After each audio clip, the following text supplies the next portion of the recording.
Welcome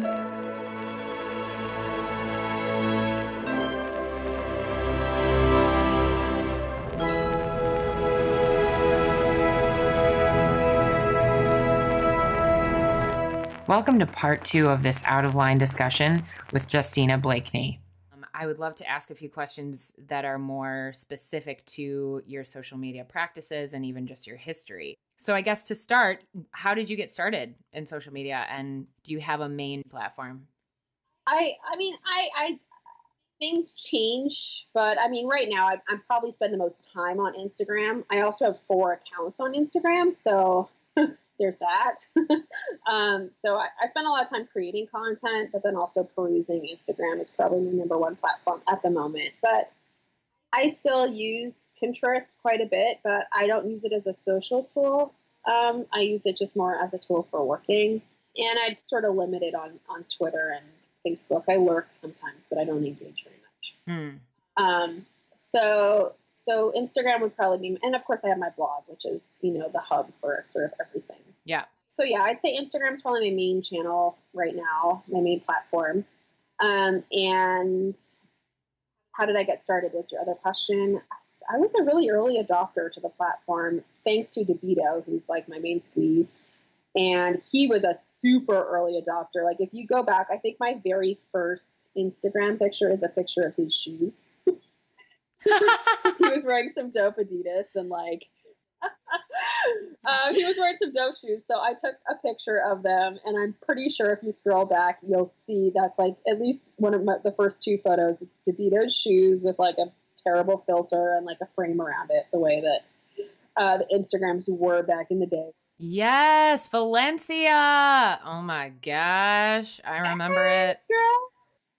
So that was probably about 7 or 8 years ago. So yeah, I started early on the platform, and at first I was like, oh my God, another platform, because it was like, Twitter and Pinterest and all the stuff. But it soon became clear to me that this was going to be like my thing, because I liked the immediacy of it, but I liked that I could create like threads of stories with hashtags. Yeah. Before Instagram stories came along, I could create my own stories through the hashtags, and I just thought that was so cool. So, and I still do. Yeah, and it's amazing how it's so new in retrospect and in perspective of, my life and your life. It's like, oh, wow, it really hasn't been around for that long at all. And yet it feels like everything in life happens there in one way or another. And especially at least the work that I love the most. I'm like, oh yeah, you can see it right here. If you look up this hashtag, there's my favorite work right there. So that's such a bizarre reality, really. Well, it's been such a powerful tool for me for work. I mean, obviously, it sounds, that's how I got to where I am, is by utilizing these tools, right? And we were talking a little bit before about things being niche. Yeah. And what social media allowed me to do was to prove that even though my style was very different, that there was an audience for it. Because before that, people didn't believe me. Yeah, that is so yeah. So now it's like I have hard evidence of what I was. So it's like I don't have to convince people anymore of like, oh no, I want to do this in this color. I can be like, well, look, like 40,000 people like this color. Yeah, no. You know what I mean? Whereas before they'd be like, oh, well, we just want it in gray, or we just want it in white. And now I can say, oh, well, actually, like the pattern that I did of my chubby black mermaids is actually my most popular pattern I've ever done. So you actually should put it on this card. You know what I mean? So it's like before, people be like, yeah, no, we're not using that. Like, no one's going to buy it. And I'm like, here's the thing, though. You're wrong. And I have proof. Yeah, it's like your backup team that you're like, hey, guys, tell them. Yeah, you tell them. You tell them what you like. I love that. Yeah, it's my lab. It's like, my lab and back where I'm like, oh, no, they have the evidence back there. Look. So that's so powerful. Really, that's an amazing tool. So as far as, being a family woman, being someone who has a family that we've been talking about in a child and everything else, do you keep really clear lines in where your family comes into your online presence? Obviously, I've seen you post about Ida, her whole life, but is there anything that you're really clear on, this stuff doesn't go online? Yes. Well, I think the most hardline rule that my husband and I have is that we don't use her in sponsored content at all. Mm. So I turn down stuff every week. Oh, we want to feature you and Ida on the cover of this magazine, or, in this clothing ad or this other thing. And I'm like, well, you can feature me in it. And you can say I'm a mom, but she's not going to be in it. So that's a thing. Yeah. We don't use her in sponsor content, and we don't really use her in editorial content either. So I turn down a lot of even just editorials, which, in magazines and stuff like that. Our thing is just like, we want her to be able to choose whether her face is all over a magazine or not. I like it when my face is all over magazines, but I'm old enough to make that choice and make that decision for myself. So, if when she's 16 or 18 or whatever, she comes to me and she says, "Oh, Mom, you know what? Like, I actually really want my face to be all over magazines." I'll be like, "Cool, I'm going to call up all these magazines that I turned down 10 years ago and we'll make this happen." But while she's little, we just want her to be able to like have fun and be a kid and not be stressed out about my work shit. I love that. That's really cool. Thanks for sharing that. Because I know that's something that is a different choice to what I see a lot of other people do. And not necessarily that different is wrong, but I'm grateful that, that you have a boundary and that you're willing to. Well, you know what? I actually can't really take too much credit for that boundary. I really have to give credit to Jason, my husband, who has been really adamant about that from the beginning. And at times, honestly, it's like pained me because sometimes, well, no, really, like sometimes we're turning away like big, big, big money. And as the breadwinner in our family, my husband's a stay-at-home dad. Sometimes I'm like, well, this 50 grand would really like help. But ultimately, I find it's such a slippery slope when you start saying yes to certain things. Yeah. Because everything is so seductive. You know what I mean? So he's really been the one who's kept me in check with that, because there's definitely been moments where I've been like, ooh, this is one day work, and he's like, come on, like we have this agreement, and he's right. Yeah. He's right. So I can't take all the credit for that. It's really has more to do with him, but I can take credit for going along with it and sometimes making tough choices around it. And ultimately, I do think it's what's best for our family. Cool. Well, go Jason. And yeah, thanks. And yeah, thanks for sharing that. So as you know, I mentioned that Cat Footwear is partnering with me for my very first year of podcasting, which I'm insanely stoked about. Considering I haven't even launched this yet, I feel pretty lucky. So one of the things that the Cat folks and I both value most in creativity is being bold. So you're someone who has continuously created totally unique and original content, figures that no one's ever seen before, and colors and things that are totally different. Everything in your prints and furniture, even your entire aesthetic that now has its own word of, Jungalow style. What does it feel like in your body when you start to really get bold and start creating something totally new? And do you feel it inside yourself that you're onto something? And how do you trust yourself to let it really flow out of you? A lot there. Sorry, I was like, I want to ask. At the end, you asked like 4 questions. Can you break it down Sure. one by one? Totally. So what does it feel like in your body when you start to like when you're like, ooh, I'm totally onto something, and you just start to almost like salivate, like, ooh, this is happening. Yeah. Like, what does it feel like in your body? It feels tingly. It does, like a mini tiny little orgasm. Amazing. It really does. Like when I've sort of hit on something, it feels big. Like I feel like I'm expanding. And it feels tingly. Ooh. I love that. I love that. It's a great feeling. Oh man. It's the best feeling. Yeah. So how do you know you're onto something new enough to trust yourself to just let that tingle kind of play out? I don't. Okay. I just let it, I don't know. I just don't care. I just listen. Mm. Like, you never know, right? I mean, that's where I think so many creatives get stifled. It's like, I just try shit. I just try and see what happens. Mm. And I trust myself enough to let myself go on that journey, but I never know. Like, I've done so many things that did not work out, but I've done a lot of things that have.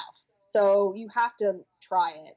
A lot of people ask me questions all the time, which I love. Like, I love when my friends come and are like, "Oh, I have this business idea. Like, what do you think of this?" I love kind of like riffing on that stuff. But when I have ideas, I don't ask a lot of people about it. Hmm. I just do it and see what people think of it after it's already done. Yeah. Because I feel like it's just very stifling when you get a lot of different opinions about stuff. First of all, everyone's got a different opinion. I will like ask opinions. You know, I have like my sister or DeBito or like people who are really close to me who I ask for like if I have a very specific question, like which of these two chairs do you like better to add into the collection, the blue one or the orange one? Like that I can deal with. But sort of like larger questions that have to do with like where I'm taking my business or things that I'm working out like that. Like I might talk to my husband about it, but besides that, I'm just kind of just going to do it and see what happens. Yep. That is some real good stuff right there. I want to type out that whole quote that you just said and put it on a t-shirt.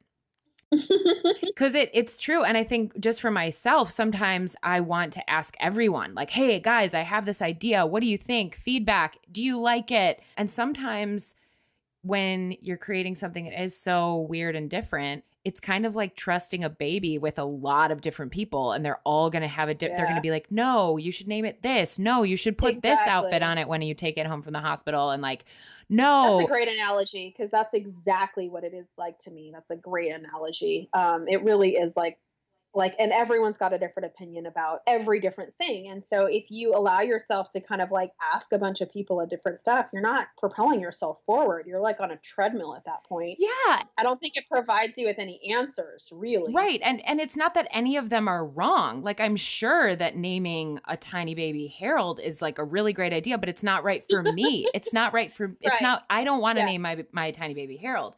And I don't even have a baby. But if I did, it wouldn't be Harold. I have a great example that might put a nice ribbon on this conversation, which is the first time I wanted to use the word Jungalow in something that I did. Mm. My home 10 years ago was going to be featured in a magazine, and it was a magazine that I worked with, and so I was talking to my editor, and I was like, oh, I want to call the feature on my apartment. I want to call it the Jungalow. You know, I'm like, because I've got all these plants and I've got this banana leaf wallpaper. Yes, girl, I had banana leaf wallpaper 10 years ago. But anyway, um, she said to me, well, I see how it's cute when you say it out loud, like Jungalow. I get it. But when I'm looking at the word, it doesn't make sense to me. And so we're not going to use it. Mm. You know, I held on to that for a while. I was like, oh, I guess when you look at it, you don't see it or something.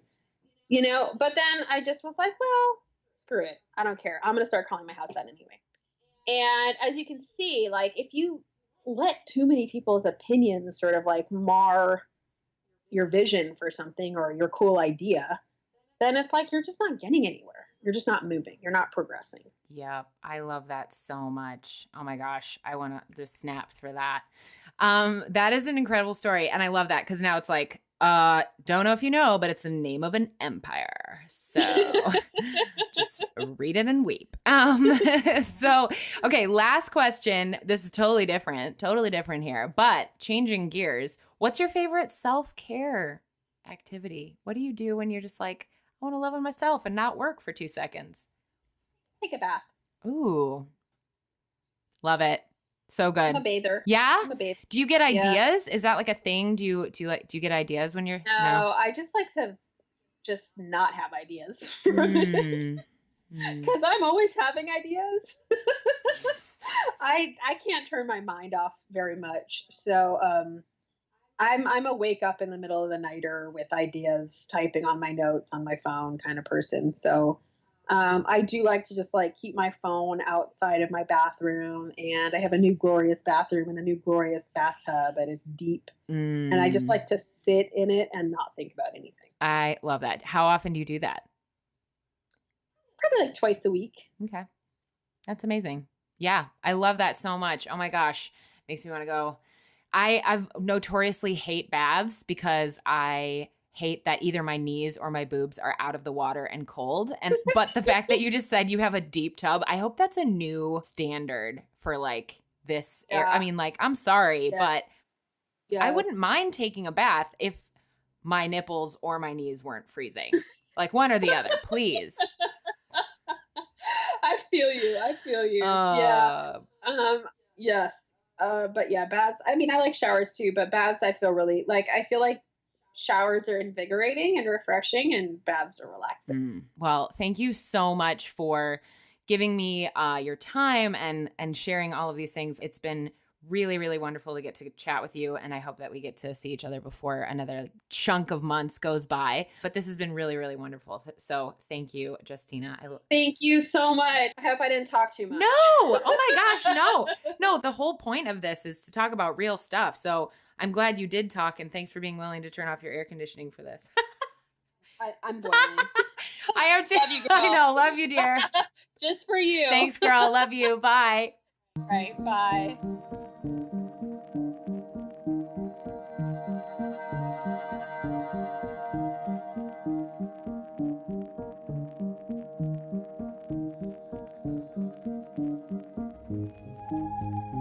This episode of Out of Line was produced by me, Caroline. All sound editing, engineering, and original music composition by Jaden Lee. And a big thank you to Cat Footwear for working with Out of Line this season. Hit subscribe to get the next episode on your mobile device when it drops next week. And if you love what you heard, please whip out a review, will ya?